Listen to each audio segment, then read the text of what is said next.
Olá, meu nome é Alberto, seja muito bem-vindo e bem-vindo ao canal Dev Eficiente. No episódio de hoje eu quero mostrar para você um código que eu implementei em função de um desafio de uma startup famosa que a gente pede comida aqui no Brasil. Por sinal, essa startup tem vários desafios legais, caso você queira treinar suas habilidades aí, né, de modelagem, codar API, tudo mais. Então deixa eu só contar aqui para você, né, o desafio. Antes também um agradecimento especial a Joviane e Marco Bruno, né, pelo repositório lá do Collab Code, onde eles concentram diversos desafios de entrevistas, né, e por aí vai, de diversas startups e empresas mais convencionais ao redor do mundo. Eu gosto muito desse repositório porque de vez em quando eu utilizo para codar a parada, fazer o desafio, de vez em quando os desafios são interessantes e eu treino o meu entendimento do desafio, a minha habilidade de código, fluência e por aí vai. Então, deixa eu só mostrar para você, né, o desafio de hoje. É este daqui. Eu vou deixar o endereço na... Ops! Apareceu o nome da startup, né? Eu vou deixar o endereço aqui no canal. Mas, basicamente, a ideia é criar um microserviço. Criar uma API aqui, né? Se é microserviço ou não, acho que pouco importa. Onde você recebe um ID de um restaurante e você tem que retornar um JSON, né? Você tem que retornar os dados necessários para que o front-end aí, para que o cliente da sua API consiga montar a exibição de um item de um menu aí, perdão, a exibição dos itens do menu desse restaurante, como se fosse ali no cliente, né? Pensando aqui, se a gente navegar aqui, ó, a gente tem algo parecido. A gente tem aqui uma página. Eu entrei aqui na página do iFood, né? Já que já apareceu aqui várias vezes, né? Entrei aqui na página do iFood quando você busca ali um restaurante. Então eu busquei aqui um restaurante e aqui tem, né? Os pratos dentro de um certo grupo aqui, né? Então você tem um Gourmet Experience e o prato, aí você tem as entradas e os pratos da entrada, aí você tem os pratos de fato, né? E por aí vai, né?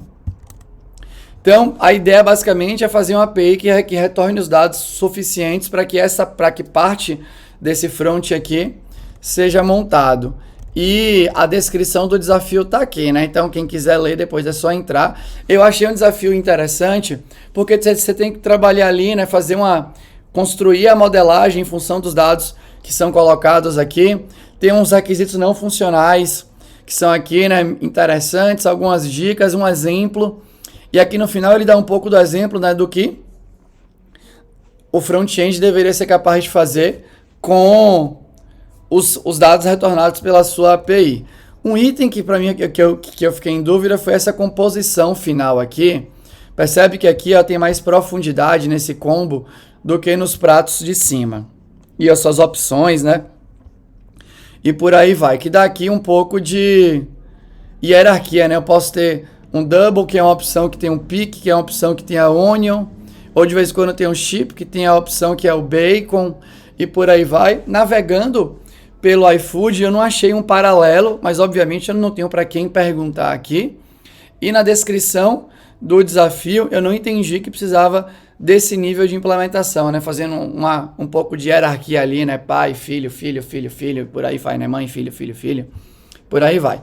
Mas no final eu achei um desafio interessante que você tem que mostrar aqui, né, o preço, você tem que mostrar se está disponível ou não, e aí tem o número máximo de itens que você pode pegar, né? Então quando você entra aqui, por exemplo, tem aqui que o lance é obrigatório, você pode escolher uma opção, mas em outro aqui você pode escolher até 4 opções, então tem uma certa lógica ali, né, um mapeamento de coisas, então eu achei que o conjunto da obra era legal. Dito isso, vamos para o código. Nessa minha implementação, eu dividi aqui, ó, foram 14 passos que eu fui codando a parada, né? 13 passos aqui, né, que eu fui codando. Ops, por que ele não está subindo? Eu tô navegando aqui pelo terminal, mas ele não está seguindo aqui. Mas no final foram 13 passos que eu fiz, né, começando a codar lá do iniciozinho, recebendo um parâmetro, ele especifica aqui, ó, ele especifica aqui, ó, cria um microserviço que consiga receber requisições recebendo um ID de um restaurante com um parâmetro e retornando os seus menus. Eu comecei a partir daí, e aí eu fui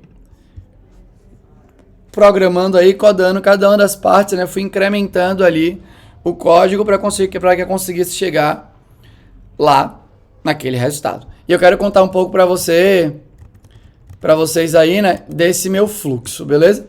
Então vamos lá. Eu voltei aqui, né, para o passo 1. Então deixa eu voltar aqui, né, para o passo 1, que foi simplesmente o passo onde eu recebia o ID, tudo mais. Então deixa eu mostrar aqui o código. Então basicamente eu comecei fazendo isso daqui. Eu criei esse controller, né? Na verdade eu comecei aqui no Insomnia. Vi aqui no Insomnia, especifiquei o endereço, né? Então tenho aqui o menu e recebo o ID.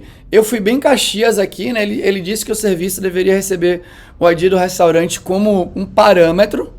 E aí eu botei um parâmetro. Eu entendi ali que a ideia era ter uma API de menus e eu poderia falar o restaurante que eu queria, né? Tudo depende da semântica aí do seu endpoint, beleza? Mas basicamente eu comecei por aí. E aí eu vim aqui, ó, no código, e até esqueci de trocar o nome do método, né? Gerei aqui esse método pelo atalho do meu antigo brother Eclipse aqui. Deixa eu me jogar aqui para essa ponta, para você não ficar olhando para um lado e para o outro quando eu estiver mudando de tela. Vim aqui, recebi aqui esse ID e basicamente printei aqui o ID, né? Então se eu vier aqui no Insomnia, ele vai me retornar. Ah, e aqui, né, eu criei só um item menu response. O Jackson reclama quando você retorna um objeto que não tem nenhum atributo lá dentro, né? Você tem que fazer uma configuração a mais. Mas eu sabia que isso era temporal. Aí eu simplesmente meti um atributo aqui, um método aqui, né? Não precisava nem do atributo, né? Fui aqui meio que no robô, né? Criei aqui um getzinho que chama nome enche Jackson só para ele poder passar. Esse foi meu primeiro passo. Meu segundo passo foi tentar buscar aí, né? Um restaurante do banco. Foi tentar buscar um restaurante do banco de dados. Então aqui eu já... Deixa eu vir aqui no meu menu controller, ó.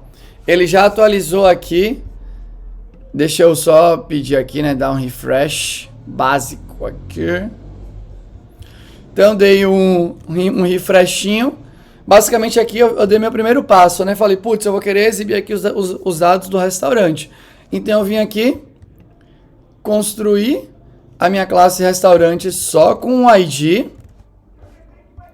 Busquei ela aqui do banco de dados. Já botei aqui, né? Fiz um pouco aqui. Isso aqui não estava especificado na API, mas eu deixei aqui do tipo, se eu receber um ID que não existe. Aqui eu fiz um pouco a mais, talvez eu não devesse ter feito, para ser bem sincero. Beleza? Mas botei aqui, se não tem, retorno status 404. Aqui, como eu estou na borda mais externa aqui, né, trabalhando com framework, o Spring MVC suporta isso, né? Ele tem essa exception, e essa exception, ele trata ela lá dentro, transformando, né, pegando a exception e traduzindo para um status HTTP na resposta ali. Então, virou 404, se não, imprimir aqui o ID. E aí, nessa altura do campeonato, se eu não me engano, eu ainda não tinha feito aqui a carga do banco de dados, né? Estou usando aqui um H2 só para adiantar o lado. Então, se eu viesse aqui no Insomnia, ó, neste momento, e acesso, ele me dá um 404 aqui, né? Porque simplesmente eu não tenho nada ainda lá. Aí, deixa eu ver aqui o meu próximo passo. Meu próximo passo foi salvar o restaurante no startup da aplicação. Então eu vim aqui, já dei um checkout aqui da massa, né? Deixa eu ver se ele atualizou aqui, ó. Eu fiz a minha classe que inicia o meu projeto, é implementar a Command Line Runner. Aí aqui deixa eu só atualizar ele aqui, né? Então, aí eu fiz aqui, quando você implementa a Command Line Runner, você implementa o método Run. Eu marquei ele como transacional, recebi injetado o Ent Manager. Simplesmente criei um restaurante, né? Pá. E salvei. Botei aqui um restaurante aqui da cidade de São Paulo, que a gente gosta muito. E simplesmente salvei. Se eu vier agora aqui no Insomnia, eu ainda não tinha mexido lá na parada, né? Então, beleza. Não tem galho nenhum aqui. Então, Já fiz aqui essa alteração aqui no código. Carrego o restaurante aqui no controle, não mexi basicamente em nada. Depois disso, agora eu tinha que colocar os grupos. Aí agora foi... Importante falar, né? Agora foi um período um pouco mais longo de código. Porque eu fui colocando...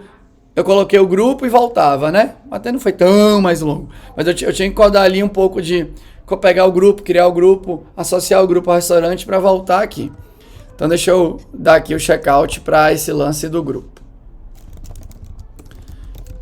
Ops, droga, calma aí. Aqui, bom. Então, aqui tem um detalhe interessante para falar. Que é esse? Que tem essa parte aqui, né? Que ele descreve aqui no desafio, né? Ele fala aqui, ó, que o menu é basicamente composto por 4 entidades, né? Tem o item, o grupo, o item group, o option e o option group. Eu aqui escrevi tudo em português, que geralmente é a minha predileção aí quando eu tô codando e fazendo coisas aqui pro Brasil, beleza? Mas eu demorei um pouco, né, para processar isso daqui, né? Não sei se foi lerdeza minha e tudo mais, mas só para explicar, né? Se você entra, você pesquisa aqui por um restaurante, por exemplo, né? E você entra aqui no restaurante, você vê que tem meio que essas seções aqui, né? Gourmet Experience, aqui pro Play Jazz, né? Entrada. E cada um dos restaurantes vai ter isso diferente. Então isso é o que eles chamam aqui, pelo que eu entendi, de item group.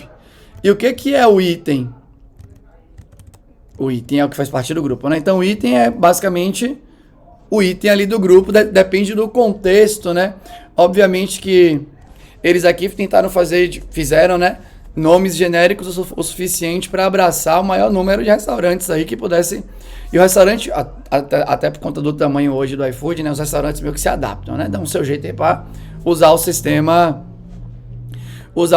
deles. Mas aí você tem os itens do grupo. E você pode ter quantos itens do grupo você quiser. Aí quando você clica no item desse grupo, você tem aqui dentro, ó, essas opções. Então você tem um grupo de opções. Esse grupo pode ser obrigatório. Tem o máximo de opção que você pode escolher, né, dentro dessa obrigatoriedade ou não, né? Por exemplo, esse grupo aqui não é obrigatório, pode escolher até X. E aqui você tem as opções dentro do grupo de opções aí. Então, pelo menos foi assim que eu interpretei, como eu tô aqui na minha casa de noite, aqui no domingão. Tava aqui fazendo, né? Sei lá se eu interpretei direito, eu não posso perguntar a ninguém nesse momento. Então, voltando aqui pro código, eu cheguei nessa parte. Né, nessa parte aqui do código, ó. Então, se a gente vem aqui agora no Startup, eu crio o restaurante, eu crio um grupo de restaurante e associo esse grupo, né, com o restaurante. De novo, né, essa decisão, né, de ter o construtor.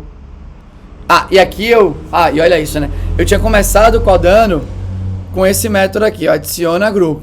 Só que depois eu percebi que não fazia sentido, né, e por sinal esse método estava mal escrito, que se eu quisesse adicionar um grupo, era melhor que eu tivesse adicionado o grupo recebendo o nome do grupo aqui pelo método, né? Aqui eu fiz para manter consistência e memória, mas foi um código ruim, porque eu já tinha criado a parada, né? Então eu já tinha criado fora. Chamar esse método é um passo basicamente obscuro aí na sua API, né? Não facilita o uso. O melhor seria eu deixar o construtor com argumentos, se eu quisesse seguir esse fluxo aqui, né? Meio que não acessível, né? Tentar deixar ele privado, deixar ele de visibilidade de pacote ou algo do gênero. E ter o método que adiciona o grupo recebendo um string com o nome do grupo, né, que eu queria associar àquele restaurante. Então você vai ver que esse passo aqui vai desaparecer no próximo commit. Mas eu tinha implementado isso. E se eu não me engano, deixa eu ver se eu já tinha colocado aqui. Eu ainda não tinha codado, né, para retornar o grupo. Então deixa eu ver aqui uma outra coisa. Aí o meu próximo passo foi adicionar os itens no grupo do restaurante, né? Então, deixa eu dar esse commitão, navegar aqui para esse commit. Deixa eu dar um refresh. Ó, vamos ver aqui, ó. E agora, ó, Percebe que eu já mudei, né? Então eu só criei o grupo, persisto o grupo, aí agora eu venho aqui e crio o item do grupo. Então eu crio, né, o item que é o menu Farfalle, que é o que estava lá no site, né? Associado a esse grupo que é o grupo Gourmet Experience, e eu venho aqui e adiciono. Deixa eu ver se nesse ponto aqui eu já tinha retornado a paradinha, ainda não. Beleza? Deixa eu ver então meu próximo... Aí, ó, eu também, meu próximo commit, sou implementando a obrigatoriedade e a quantidade lá no grupo. Então, deixa eu fazer esse commitão aqui da massa. Percebe, né, que foi uma perna mais longa aqui. Então, olha só, né, eu crio aqui o grupo, tem um grupo que chama Escolha a Sua Entrada, aí aqui, ó, o que acontece? O grupo, não... Aqui eu precisava perguntar a alguém que manjava mais do negócio do que eu, né? Será que todo grupo deve nascer como obrigatório e eu tiro a obrigatoriedade? Ou será que o grupo tem que nascer como não obrigatório e eu dou a obrigatoriedade? Será que todo grupo nasce com a quantidade X de opções? Ou pode nascer um grupo que você pode não escolher nenhuma, que ali, né, tem um máximo. Mas será que eu posso escolher sem ter o máximo, simplesmente qualquer quantidade? Então são perguntas que eu não sabia nesse momento e eu não tinha para quem perguntar, né, e tal. E aí eu fiz a minha interpretação, que é: o grupo nasce sem ser obrigatório e ele nasce ali sem ter uma quantidade máxima de itens, né, a ser, uma quantidade de itens a ser escolhido. Porque se ele é obrigatório e tem a quantidade possível, então eu tenho que escolher uma, duas, se ele não é obrigatório e tem a quantidade possível, então pode ser que eu possa suportar até aquilo, né? Tudo mais.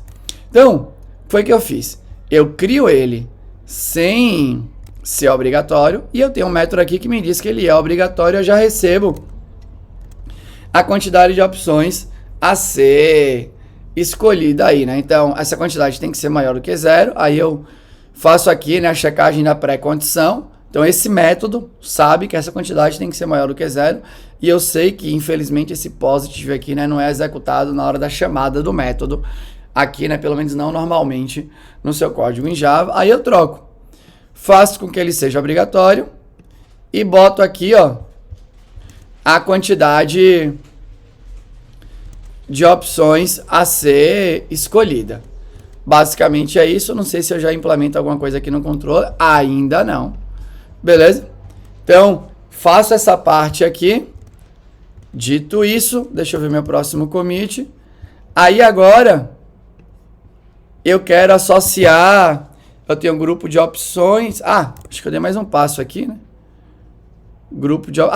agora eu quero associar as opções dentro desse grupo de opções aí, né? Então eu tenho o restaurante, é o grupo do restaurante. Eu tenho o item ali do grupo. Ali, né? Então eu tenho que é uma opção, né? Um menu do restaurante ali, né? Então eu tenho um Farfalle ou coisa do gênero. Aí agora eu posso ter N opções ali dentro. Agora, meu próximo commit, né, é para associar as opções ao grupo. Então deixa eu vir aqui.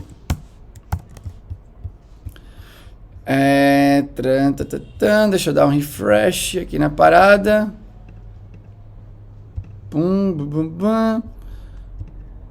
Só um segundo. Aí agora eu venho, ó. Então eu tinha aqui esse grupo, escolha a sua entrada, e agora eu tinha aqui, né, mini beterraba assada, né, mini tahine com salada verde, faziam parte desse grupo de opções, e eu persistia aqui. Aí depois tinha um grupo que é o Deseja Talher, né? Então o Deseja Talher tá aqui no restaurante, ele é obrigatório, eu tenho que escolher o número de... As opções é uma opção, e eu tenho um sim e não, assim como estava lá. Então eu implementei isso daqui. Qual foi o meu próximo commit? Agora eu tenho... Aí eu começo a retornar pouquinho em pouquinho na API, né? Então eu retorno agora aqui... Eu retorno agora aqui, né, os itens do menu do restaurante. Então deixe-me ver aqui. Deixa eu dar o refresh da massa. Menu controle, ó. Aí eu começo, ó. Agora eu tenho um restaurante escolhido e eu vou só mapear os itens. Aqui tem várias maneiras de implementar, né? Eu poderia ter criado um método de acesso para esses itens e ter feito todo esse mapeamento aqui. Eu tento, né, sempre quando eu estou codando, as minhas primeiras versões de código tendem a ser tentando deixar o estado e o comportamento mais próximo possível, basicamente, não vou dizer respeitando, mas seguindo a possibilidade que uma linguagem que suporta orientação a objetos me dá. E aí depois eu vou tentando desdobrar ali, né, se precisa de alguma coisa, eu vou fazendo outras, eu vou incrementando o código em função da complexidade que vai ficando. Eu uso muito o CDD aqui, né, para controlar a dificuldade de entendimento dada a métrica estabelecida e tal. Mas bom, aqui tem coisas interessantes, né? Primeiro, eu vou gravar ainda esse vídeo. Eu fiz um tweet nesse dia que eu tô gravando esse vídeo falando sobre escrever o código em português. Você pode ver que a maior parte do meu código é em português. Mas certas palavras são em inglês. E não só palavras que são reservadas da linguagem, né? Ou palavras que são da API dos frameworks, das bibliotecas de frameworks que eu estou utilizando, que são feitas utilizando a língua inglesa e tudo mais, né? Então aqui você vai ver, né, que tem optional, off nullable, tem restaurante, né? Tem essa mistura. E aí, eu tuitei sobre isso, né? Sobre fazer código em português e tal. E eu sinto que esse pode ser um vídeo interessante, porque vai levantar uma discussão, né? Mas, puta, mas eu tô misturando inglês com português. Isso é legal porque vai cruzar com carga cognitiva. Será que a palavra optional realmente dificulta o seu entendimento, né? Será que optional, o seu cérebro fica convertendo para opcional? Então tem coisas que são legais para discutir sobre isso, né? Para dar a minha opinião aqui, e eu vou tentar achar estudos que falam sobre o impacto cognitivo das palavras em inglês da linguagem nos programadores e programadoras que não necessariamente falam de maneira nativa ou já tem proficiência alta aí, né, na parada. Mas, dito isso, né, você vê aqui que eu junto map com itens aqui, beleza? E aqui, ó, esse métodozinho é um método de boa. Ele recebe aqui uma função, que é a função que vai mapear um item do grupo para qualquer coisa. E eu pego aqui os grupos que tem os itens, né? E aí eu faço esse flat map. O flat map, né, quando você quer fazer map de lista, ele me retornaria uma stream de lista de itens. Aqui, né? Lista de itens. E aí eu faço flat para ele me retornar a lista dos itens em si. Só que eu quero pegar os itens, né? Daquele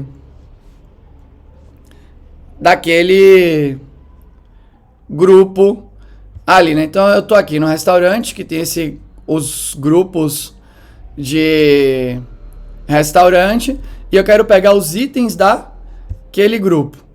Então eu venho aqui, ó, tem o map itens, que aí eu vou fazer aí eu pego aqui a função mapeadora do item do grupo e simplesmente eu mapeio aqui, né? Cada um dos itens daquele grupo vai me retornar. Aí eu tenho aqui, eu pego aqui agora esses grupos, faço flat map e passo aqui a função que vai pegar os itens de cada um dos grupos e retornar a lista, e eu abro ela aqui.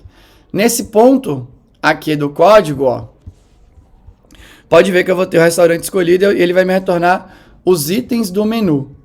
E aqui nesse caso eu tenho, nesse momento aqui, só o item mesmo ali do menu. Ó, se eu vier aqui agora, no Insônia, eu ainda não mudei. Item menu response. Ah, mudei, né? Vixe, trocou tudo e eu não percebi. Jesus amado, tô ficando doido. Aqui ele já me retornou, né, o menu Farfalle. E se a gente vai aqui, ó, no navegador, só um segundo, né? Ele já tá me retornando, né, esse daqui. Um detalhe que é interessante é que eu retornei direto, perdão, aqui, né? Eu retornei direto o item, porque ele fala que eu vou pesquisar o restaurante. Ah, eu poderia ter retornado os grupos, né? Eu fui enviesado pelo que tava... Eu me enviesei pelo que tá aqui embaixo, que são os itens ali do restaurante. Mas eu poderia ter retornado os grupos com os itens dentro, né? Não teria nenhum galho fazer isso, mas enfim.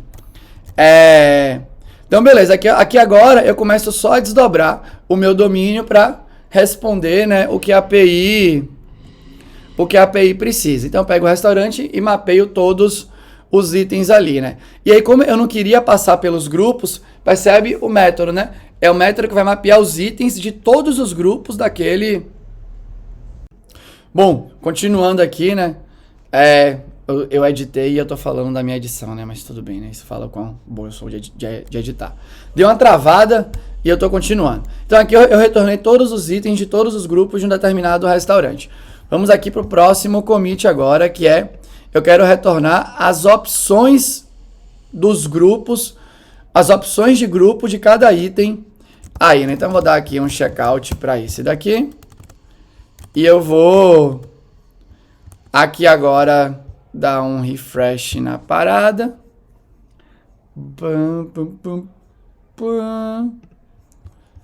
Percebe que aqui agora no controller não muda. O que vai mudar é dentro aqui, ó, do... Perdão, eu tô aqui no controle agora. O que vai mudar é dentro aqui do item menu response. Agora eu pego esse item e uso a mesma tática, né? Eu quero mapear o grupo de opções. E aí, de novo, tô usando aquele lance de... Eu tenho um estado lá dentro e eu quero adicionar um comportamento sobre aquele estado. Eu não ligo muito se, mas map grupo de opções não é uma coisa que faz parte do domínio, né? Domínio, não sei o que. Não, eu tenho uma classe que chama item grupo. Lá dentro tem uma coleção de X coisa. E eu quero transformar, eu passo a função e transformo, fazendo código. E tô atendendo aqui o requisito do negócio, né? E por aí vai. E tô deixando estado perto do comportamento, que é o que uma linguagem orientada a objeto supostamente diz que traz de vantagem, né? Dado que não necessariamente talvez seja uma vantagem quando o povo vai pesquisar isso por aí. Mas enfim, aqui eu faço um código de boa. Aqui eu tomei uma decisão que foi... Nesses métodos que fazem mapeamentos, eu retorno as streams. Por quê? A stream, se alguém quiser usar a coleção, né, basta que busque, né, que recupere os dados dentro da stream. Se alguém quiser continuar operando sobre a stream, consegue operar. Então eu fui mais restritivo aqui, né, paro antes do final do processamento, não assumo nada sobre a chamada do método e o ponto de chamada decide o que faz com a stream. Então, basicamente, eu recebo aqui a função mapeadora e executo. Chama aqui, né, o map para os grupos que são os grupos de opções aqui, né? Então, ele vai receber aqui uma função que recebe como parâmetro um grupo de opção e retorna X, que é o que acontece aqui. E aqui eu tenho o meu grupo de opções, item menu response. O que eu quero fazer aqui? Só voltando aqui, né? Eu quero entrar aqui no restaurante e eu quero que apareçam os itens, ó. Escolha a sua entrada, papapá, né? Basicamente é isso que eu quero aqui. Por enquanto eu só estou mostrando o nome, né? Então vamos ver aqui como é que fica nesse momento aqui. Ó, então tem aqui os grupos, né? Deseja talher, né? Escolha a sua entrada. Ai, caramba, calma aí, foi mal. Tá aí aparecendo agora. Então vamos continuar aqui esse código de Deus. Então eu vou vir aqui agora, meu passo 10 foi... Cadê? Aqui, né? Listando as opções do grupo. Então, eu fui... Percebe aqui, né? Eu acho que é sempre importante eu falar. Percebe como eu tento ir, né? Óbvio, nem sempre você faz o menor recorte possível, né? Eu tive ali uma perna mais longa, codando ali as opções, grupo e por aí vai. Mas aí eu fui fazendo o quê? Voltei para o menor recorte possível, que é adiciona coisa, boto ali, adiciona coisa, boto e rodo, adiciona e rodo. Eu quero executar aquele meu código o máximo de vezes que eu conseguir durante a implementação da funcionalidade, para eu conseguir pegar, né, os erros mais toscos, os bugs mais toscos, vamos dizer assim, o mais cedo possível, né? Claro, tem falha aqui, eu não tenho nenhuma dúvida. A única coisa que você sabe quando vai deployar um código é que ele tem bug. Agora eu tô tentando, pelo menos, fazer se eu fosse fazer o deploy aqui, né? Eu ainda, no próximo vídeo, vou adicionar os testes automatizados e tal. Mas tentar fazer, pelo menos, sem os bugs bizarramente toscos, né? Então, vim aqui agora E para listar aí, né? Deixa eu só pegar aqui. Tô aqui no item menu response. Aí fiz aqui agora. Além de pegar o nome, agora eu já vou mostrar aqui, né? Se o grupo é obrigatório. A quantidade a ser escolhida nesse momento aqui, né? Olha que nesse momento aqui tem uma coisa interessante. Eu já tinha trocado aqui. Acho que nesse momento da implementação, eu ainda estava em dúvida, porque tipo, a quantidade aqui eu deixei como integer. Se alguém chama o get quantidade eu estava aqui, né, no meio da lógica, no meio da implementação. Se alguém chama aqui o get quantidade num item que não é obrigatório, no grupo que não é obrigatório, estaria nulo. E aqui eu estou retornando um int. Ou seja, aqui está fazendo, né, o que o povo chama de unwrap. Eu estou com um tipo complexo e quero retornar o valor primitivo que está lá dentro. Então ele teria que pegar esse tipo aqui, né, e buscar o valor. Mas como essa minha referência estava nula, daria no pointer aqui. Se eu tivesse um caso que não era obrigatório. Beleza? Eu não tinha passado ainda por isso naquele momento, mas esse erro estava aqui no meu fluxo de código. Então eu mostrava aqui a quantidade e mapeava agora aqui, ó, as opções padrão, né? Aqui o grupo tem as opções. Aí eu deixei aqui de novo, né, mais uma checagem de pré-condição. Não me parece aqui, eu assumi isso de novo, eu teria que perguntar, mas não me parece fazer sentido que alguém tivesse construído um grupo dentro de um restaurante e associado, eu vou mostrar esse código que eu não mostrei, né? E associado a um item, e esse grupo tivesse 100 opções. Então eu fiz um código defensivo aqui, né? Chequei a pré-condição que é um grupo, no momento de mapear opções, precisa ter opção. Se ele está sem opção, né? Aqui, então, isso aqui tem que ser verdade, né? Não pode estar vazio. Se ele está sem opção, eu deixei aqui uma mensagem para tentar ajudar, né, no troubleshoot. Acho que ninguém adicionou opção para esse grupo. Um outro código que eu não mostrei aqui também foi esse, né? Eu percebi, aqui foi uma interpretação do sistema, a minha interpretação ali da especificação e tal, né? Que o grupo de opções ele é associado ao restaurante. E eu posso reaproveitar esses grupos em diversos itens aí, né, dos itens do restaurante diferentes. Então eu fiz isso daqui, ó. Eu pego aqui o Farfalle e falo agora que o Farfalle tem esses grupos aqui, ó. Escolha a sua entrada e deseja talher. E aqui está meu código do adiciona grupos, né? Eu pego o varargs aqui e transformo para um set e já faço aqui uma primeira checagem de pré-condição, né? Que é, não deveria ter itens iguais aqui nesse varargs aqui. Então, o set tem que ter o mesmo tamanho do varargs, senão eu digo que tem grupo repetido nos grupos passados. Eu poderia receber um set. Eu poderia receber um set, aí eu obrigaria a pessoa, né, a construir uma implementação de set e tudo mais lá. Então, eu preferi me defender aqui. E aqui dentro, né, eu pego cada um dos grupos e vou adicionando dentro dos grupos possíveis daquele item ali do grupo de opções e vou adicionando esse grupo de opção dentro dos grupos de opção possível dentro do item do restaurante. E de novo, né, se eu tento adicionar e não consigo, eu digo que já tinha sido adicionado, porque pode ser que esse restaurante já tenha, né, esse item aqui já tenha outros grupos, eu estou adicionando mais grupos, então eu já me defendi aqui também, né, fiz aqui uma checagem de pós-condição para essa lógica aqui. Eu sou uma pessoa que eu acho muito interessante, a minha opinião é que self-testing ali, né, é algo que adiciona uma confiabilidade no seu código a um custo relativamente baixo. Então, sempre que eu tenho a oportunidade de usar sem ter que fazer uma grande magia, eu uso. Beleza? Mas, bom, voltando aqui então, eu mapeio essas opções e simplesmente coleto aqui, né? E aqui eu vou mostrar os itens. Então, vamos aqui ver como é que está o código nesse determinado momento. Então, tá aqui, né? Eu venho aqui, agora tem o nome aqui, tem o grupo, né? Deseja talher, ele é obrigatório, a quantidade a ser escolhida está aqui. E as opções estão aqui para a pessoa poder montar.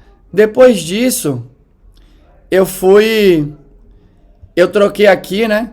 uma coisa que eu disse aqui agora sim. A quantidade, por enquanto, é opcional para grupos não obrigatórios. Eu troquei essa implementação, que antes eu estava achando que a quantidade estava sempre obrigatória. E estava com bug, como eu acabei de falar para você. Mas agora eu troquei a implementação, saca só. Então deixa eu vir aqui no Eclipse de novo. Vou dar um refresh. Aqui. Ó. Aqui agora, ó como é que eu faço. Ó. O get quantidade já me retorna um opcional. E eu adicionei um set quantidade aqui também, né? Que o grupo pode não ser, aquele grupo de opções pode não ser obrigatório. E a pessoa pode não ter uma quantidade de opções definida a ser escolhida. Ela pode escolher, sei lá, quantas ela quiser, né? De novo, eu tinha que consultar a pessoa que manjava mais do negócio do que eu nesse momento. E é só que agora aqui eu retorno um optional, que pode ser que não tenha nada. E aqui, quem for pegar vai retornar um option. E aqui nessa borda mais externa, né? Que eu tô lá conversando com a API, eu mando um null da massa mesmo, né? Na quantidade, o front-end que decide o que fazer com essa informação. Pensando aqui no retorno da API, se eu não me engano, não mudou nada aqui. Então, né? Botei mais uma coisa aqui, né? Porções extras. Aqui agora, ela não é obrigatória, mas tem a quantidade a ser escolhida. Basicamente isso. Deixa eu ver meu próximo commit. Meu próximo commit aqui agora é o... tem isso daqui que ele fala aqui, ó, aqui. Só um segundo. Ele explica aqui no Non-Functional Requirements que deveria ter um jeito fácil, né?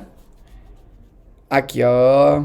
Por exemplo, se o restaurante ficar sem bacon, deveria ser fácil definir todos os itens que contêm bacon como unavailable. Ou seja, né, como indisponível. Então eu fui para essa implementação aqui agora. Deixa eu só mudar, fazer aqui o checkout. Não, calma aí, eu peguei errado aqui. É esse daqui que eu quero. Só um segundo. Beleza, agora deixa eu dar o refresh da massa aqui. Agora, ó, aqui o que é que eu fiz? Deixa eu pegar aqui um exemplo. Cadê os mini... Aqui, ó. Então, eu tenho aqui, né, um grupo de opções. Eu adiciono as opções de mini beterraba, mini terrine e tal. E aí, eu agora tenho aqui, ó, esse código do deixa indisponível. O deixa indisponível, basicamente, eu esqueci um pique aqui, né? Ele pega as opções, filtra pela opção que tem esse item, né, uma string mesmo, e eu torno ela indisponível. Eu fiz a operação toda aqui em memória. Então, quer dizer que eu carrego os itens, né? E por aí vai. Pode ser que demore um pouco mais, provavelmente sim, do que se eu fizesse a operação direto no banco, né? Porque eu poderia fazer o update ali direto no banco para trocar a disponibilidade. Não tinha galho nenhum, só para deixar claro. É que aqui eu geralmente começo fazendo tudo em memória, operando sobre os objetos, e aí depois eu analiso se eu preciso... E eu vou falar sobre isso no final, né? Eu analiso se eu preciso mexer no código para atender algum requisito de performance ou escalabilidade que poderia estar definido aqui. Mas basicamente, de novo, né? Estou juntando comportamento com estado, pego as opções, filtro se o nome do item aqui, né, tem essa string, né, tipo bacon, no caso aqui é mini, e aí eu torno essa opção indisponível, né? Basicamente altero aqui o estado do objeto. Então agora, se eu for pegar aqui para rodar, ó, no Insomnia, você vai ver que... Cadê aqui? O mini beterraba tá tudo não disponível. Eu poderia, inclusive, nem retornar ali, né? Mas eu tô retornando e o front-end vai decidir aqui nesse caso. Teria que fazer um combinado de API, né? Mas os itens estão lá, só que eles não estão disponíveis. E aí o front-end pode não exibir. Por exemplo, o meu último commit foi simplesmente fazendo uma asserção a mais no set quantidade. Um detalhe legal de comentar aqui, né? É que na hora que eu decidi aqui no código, só um segundo, eu decidi aqui no código nesse momento, deixa até comentário, né? Não fazer consistência nas duas pontas, né? Então, o que acontece? Olha que esse aqui é um código, um erro legal que aconteceu que eu peguei aqui, né? Eu vim aqui e construí duas opções para esse grupo aqui. E aí depois eu vinha e chamava esse método deixa indisponível. Só que o que acontece? Como os objetos estavam todos em memória, essa coleção não estava preenchida, né? Por quê? Essa coleção de opções aqui, ela só é preenchida quando eu carrego um objeto que já tinha as opções do banco. Eu aqui não tinha carregado, estava todo em memória. E eu não tinha feito a consistência nas duas pontas. Aí eu brinquei, aqui como eu estava só no startup, que era só da carga, eu brinquei com a API da JPA, né? Chamei um detach nesse meu objeto para tirar ele do contexto de persistência, mandei o find de novo para carregar de novo do banco e agora eu sei que o objeto vai estar completo e meu deixa indisponível. Então aqui, né? Mas por que eu fiz desse jeito? Porque nesse momento do código eu não preciso adicionar itens por dentro do grupo. Na hora que eu vou fazer o teste automatizado, talvez essa necessidade apareça e eu talvez reflita sobre isso, talvez até mude o código, né? Se eu conseguir deixar o código mais testável sem afetar os níveis de entendimento do código, dado a métrica derivada do CDD, para mim vai estar ok. Beleza? Mas esse daqui, né, é o fim da aventura aí, né, de fazer o desafio. É um detalhe que eu preciso comentar com você, né? A descrição diz aqui que esse serviço vai ser um sucesso, né, mundial e tem que estar preparado, né, para tolerância à falha, tem que ser tolerante à falha, responsivo e resiliente. São bons pedidos aqui, né? O que eu deveria fazer para tolerar a falha? Aqui, eu deveria ter política. Como é que eu faço aqui, né?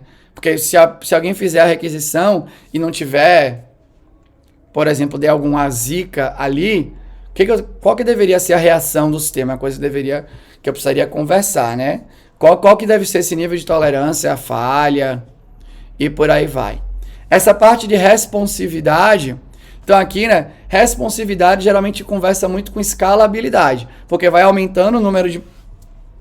Tem um monte de gente ali, né? Acessando o aplicativo, por exemplo, acessando a página, os menus vão sendo pedidos e eu preciso manter um grau de responsividade em função da escala de pedidos que estão chegando ali para minha API. Mas qual que é o limite? Qual que é meu ponto de quebra? Então eu preciso entender isso, né? Alguém estabelecer um limite? Porque senão você vai fazer ajuste na sua API sem saber. E aí talvez você faça só mais código sem necessariamente ter um objetivo claro. Eu sugiro você não dar esse passo sem ter isso claro. Inclusive, né? Tem a playlist aqui do Bitly aqui no canal, onde eu brinco com isso, né? Eu tento descobrir qual que é o ponto de quebra da minha aplicação para eu tentar manter o requisito de escalabilidade ali, né? E nessa parte de ser resiliente quer dizer que vai dar um erro e você vai voltar para sua forma normal e vai continuar operando, né? Eu tenho que tentar identificar esses principais pontos ali, obviamente que aqui simplesmente você dá um exception, retorna 500. Se for uma exception aleatória aí, né, algum ponto específico, mas se a galera continuar acessando, supostamente vai funcionar.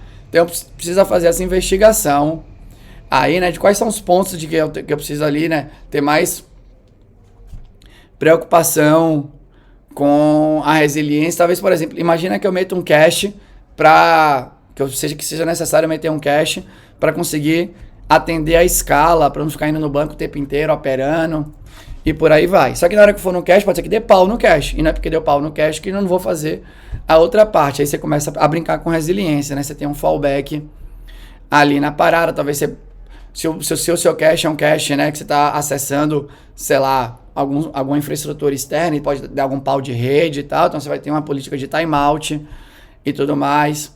Então, tem que analisar tudo isso para você fazer código suficiente para o que o negócio pede e não a gente ficar viajando na maionese aqui. Ah, não, deixa eu deixar aqui o meu código muito responsivo, então eu vou fazer aqui, né, ao invés de fazer a operação pelos objetos, eu vou fazer as queries direto no banco de dados, né, e tudo mais. Calma.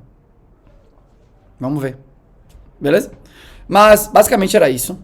Eu adoro esses desafios, né? Me testo. Aí de vez em quando vem a galera aqui, né? Vem você e comenta, putz, você poderia ter feito assim, você poderia ter feito assado. De vez em quando a pessoa faz e quer comparar o código também. Então, enfim, é muito divertido pra mim. E eu espero que tenha sido também pra você. Se você gostou, deixa um comentário aqui. Se você não gostou ou tem um comentário construtivo, deixa aqui, né? Com a educação eu vou ter o maior prazer em responder pra você. Era isso. Tchau.